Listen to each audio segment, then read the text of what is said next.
നമസ്കാരം, നാട്ടുവാർത്തയിലേക്ക് സ്വാഗതം.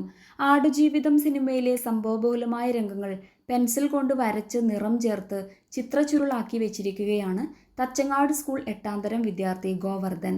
നോവലിലെ ഓരോ അധ്യായവും വായിച്ചു വരച്ചപ്പോൾ ക്യാൻവാസിൽ നിറഞ്ഞത് സുന്ദരമായ 43 ചിത്രങ്ങൾ. ഏകദേശം 25 മീറ്റർ നീളത്തിലുള്ള കടലാസ് റോളിലാണ് ഗോവർദ്ധൻ ചിത്രങ്ങൾ വരച്ചത്. നാടക സംവിധായകനായ തച്ചങ്ങാട് അരവത്തെ സതീഷ് പനയാലിൻ്റെയും നൃത്ത അധ്യാപിക സവിത സതീഷിൻ്റെയും മകനാണ് ഗോവർദ്ധൻ. എഴുത്തുകാരനും അധ്യാപകനുമായ സതീഷിൻ്റെ സഹോദരൻ ഡോക്ടർ സന്തോഷ് പനയാലാണ് ഗോവർദ്ധന് മുന്നിൽ ഈ ആശയം വെച്ചത്. വേനൽ അവധിക്കാലത്താണ് ഈ ദൗത്യം പൂർത്തിയാക്കിയത്.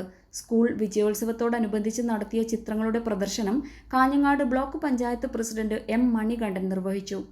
വിദ്യാർത്ഥികളും രക്ഷിതാക്കളും അധ്യാപകരും ഉൾപ്പെടെ ധാരാളം പേർ പ്രദർശനം കാണാനെത്തി.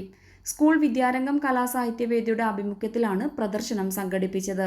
കടലാസിൽ വരച്ച മനോഹരമായ ചിത്രങ്ങൾ ലാമിനേറ്റ് ചെയ്ത് സൂക്ഷിക്കണമെന്ന ആഗ്രഹമാണ് ഗോവർദ്ധനുള്ളത്. News desk, നാട്ടുവാർത്ത.